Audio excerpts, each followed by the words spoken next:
without losing the lift in the inner arch of the back foot. And then straighten the front leg. If you want, right hand to the right hip, we're going to twist into revolve triangle. If revolve triangle was too much for you even last time, just go ahead and fold into pyramid and stay there. If you're in revolve triangle and happy there, you can stay there as well.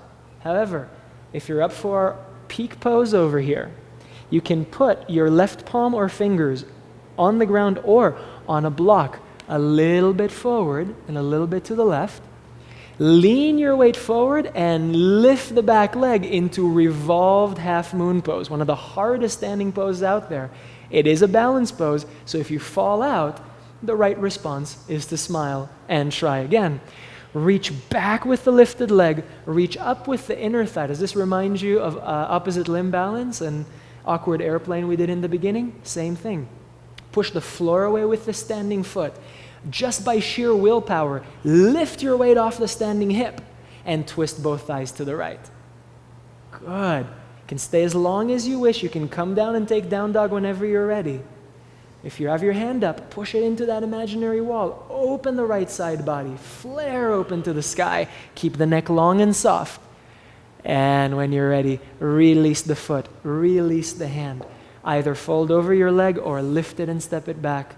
We'll all meet in downward facing dog in a moment. If you want a child's pose, it's well earned. If you want a chaturanga vinyasa, be my guest. Just remember to keep the upper back wide and the spine lifted.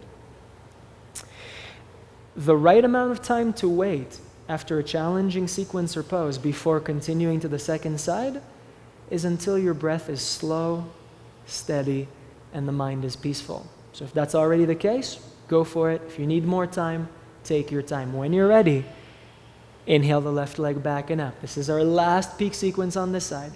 Twist both thighs to the right, round the back, left foot forward, warrior one pose. Back toes pointing diagonally forward. Weight in the back outer heel. Power in the back inner thigh. Round the lower back so there's more weight in the back foot and sink the right hip towards the left heel until the front leg is directly or knee above the ankle. Hey, if in Warrior One you can get your knee beyond your ankle, congratulations, you need a longer stance. Scoot that front foot even farther forward. It only gets better with time. Straighten the front leg by lifting from the left lower belly and twist and fold over your left leg, either pyramid, revolve triangle if you can do it, and feel free to stay in pyramid or triangle, or if you did on the first side and feel like you can on this side. Take the weight forward and to the right onto a block or the ground, and lift from the right inner thigh.